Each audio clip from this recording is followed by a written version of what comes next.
नमस्कार दोस्तों, इस वक्त की सबसे बड़ी खबर है कौशाम्बी डिस्ट्रिक्ट के लोहदा गांव में जो 8 वर्षीय बच्ची के साथ दुष्कर्म किया जाता है और उसके साथ में जो है सहयोगी प्रधान जी होते हैं जो कि एक गरीब परिवार की मदद करने के लिए जाते हैं, लेकिन ग्राम प्रधान को इस प्रकार से फंसाया जाता है।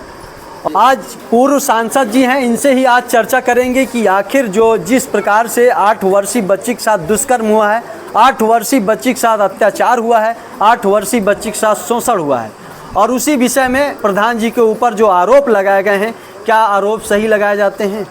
क्या नाम होगा सर आपका? मेरा नाम है प्रोफेसर राम भक्त सिंह वर्मा जी। पूर्व सांसद।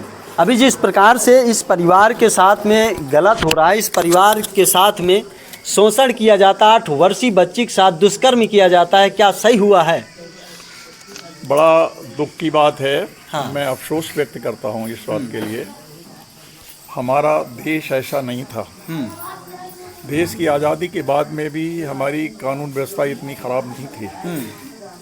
पहले परंपरा थी कि गांव की बेटी, किसी की भी बेटी, गरीब की या अमीर की, सब पूरे गांव की बेटी होती थी। हाँ। उसकी तुरंत जमानत होती है और वो भी 8 साल की बच्ची के साथ में, जिसके साथ में इतना जघन्य अपराध होता है। वो सारी जीवन ये सब सोचेगी तो क्या समझेगी? उस जिंदगी में कभी सामान्य हो भी पाएगी क्या? हाँ।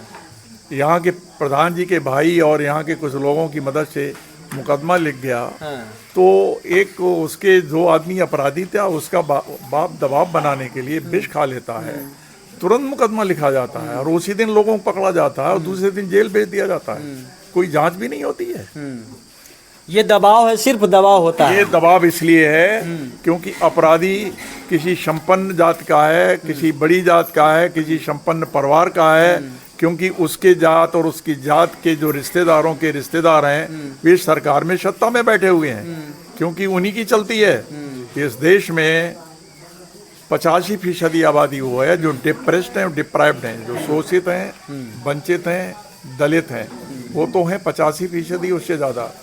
लेकिन जो मात्र 15 या 10% लोग हैं हमारे प्रदेश में, ज़्यादा 15% हैं, जिन्होंने सदैव राज किया है, जिन्होंने समाज को बांटो और राज करो उस नीति के अनुसार आज भी सत्ता में है, क्योंकि ये गरीब लोग एक साथ नहीं आ पाते हैं। लेकिन आज जो पूरे प्रदेश में देखा जाता, पूरे भारत की बात करें, पूरे भारत में ये नारा है बेटी बचाओ बेटी पढ़ाओ, लेकिन कहीं पर क्या बेटियों की सुरक्षा दिख रही है? अत्याचार ही होता जा रहा है।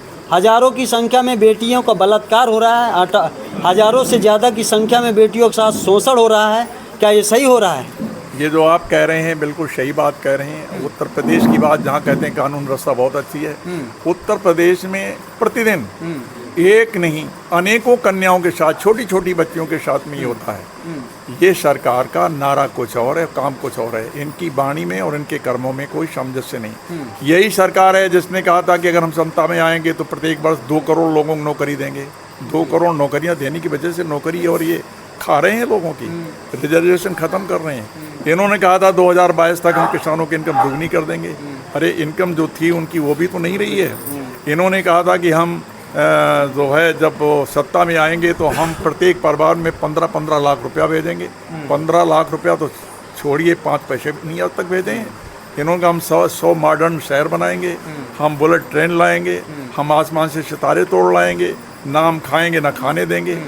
ये सब हवा हवाई बात है। ये इस देश में जो गरीब हैं उन लोगों के पास तो 2 जून की रोटी नहीं। हाँ। और ये प्रधानमंत्री जिस हवाई जहाज पे चलता है उसकी कीमत 8,500 करोड़ है। 8,500 करोड़ हवाई जहाज में चलने वाला प्रधानमंत्री एक दिन में 2,000-3,000 की एक बोतल पानी पीने वाला, विदेश से मंगा करके पानी पीने वाला, एक दिन में 5-5 अपनी ड्रेस बदलने वाला, इतना शौकीन व्यक्ति कहता हम गरीब घर में हुए हैं। इसका रहन सहन एक राजा से कम नहीं, राजा से भी ऊपर है, जिसने अपने प्रधानमंत्री आवास में हजारों करोड़ रुपया लगा करके एक महल की तरह बना लिया है। वो क्या जाने गरीबी का क्या दर्द होता है। अभी जिस प्रकार से, अच्छा ये परिवार है, अब इस परिवार के लोग डरे सहमे से लोग हैं, क्या इन लोगों को न्याय मिल सकता है? देखिए, जो डरा सो मरा। मैं यही इनसे कहने आया हूँ, अगर ये हिम्मत रखेंगे तो बड़े बड़े जुल्मी ढह गए हैं। इसी उत्तर प्रदेश में श्रीमती इंदिरा गांधी को इलाहाबाद हाई कोर्ट के एक बच्चे जिनका नाम जगमोहन लाल सिन्हा था, रायबरेली से उनका इलेक्शन निरस्त कर दिया था। इंदिरा गांधी को इस्तीफा देना पड़ा था। 1977 में उन्हें पूरे उत्तर प्रदेश में एक MP नहीं मिला था। जनता सर्वोच्च है। जनता जिस दिन इकट्ठी हो जाएगी ये भूल लुंठित हो जाएंगे, इन्हें कोई पूछने वाला नहीं होगा। लेकिन अभी बहकाए हुए हैं, जैसे मदारी आता है ना, लोगों को बहका लेता है। मदारी की तरह से प्रधानमंत्री इसके लोग काम कर रहे हैं। ये है वो है, झूठी झूठी बातें बताते हैं और बेचारे भ्रम में आ जाते हैं। और वो जब भ्रम में आ जाते हैं तो इनकी वो खाल निकालने का काम करते हैं। अभी तक राजनीतिक रोटियां तो बहुत सेकी गई हैं, लेकिन अब इस परिवार को न्याय चाहिए और उस बच्ची को न्याय चाहिए। क्या आप लोग न्याय दिला सकते हैं लोगों को? न्याय दिलाने के लिए ही हम आए और हमारे और लोग भी आए होंगे। मुझे नहीं मालूम है जो दूसरे लोग आए हैं वो क्या करें, क्योंकि एक पार्टी ऐसी भी है जिस पार्टी का मुखिया कभी इस पक्ष में बयान देता है, कभी उस पक्ष में बयान देता है। ऐसे जो गिरगिट तरह से रंग बदलने वाले पॉलिटिशियन हैं, उनका लक्ष्य न्याय दिलाना नहीं बल्कि आने वाले दिनों में उस कुर्सी पे है जिस कुर्सी पे योगी बैठे हुए हैं। हम लोग तो इसलिए आए हैं कि हम लोगों ने स्वयं देखा और भोगा है। हम लोगों ने असमानता के खिलाफ पहले भी लड़ाई लड़ी है। तो यही इनसे कहने आए हैं, अगर आप संगठित रहेंगे तो तन मन धन से मदद करेंगे। हम केवल मुँह जबानी कहते नहीं, हमने कुछ आर्थिक मदद भी आज ही की है। हम नहीं बताना चाहते हमने कितनी मदद की, क्योंकि हम उस दृष्टिकोण से नहीं आए।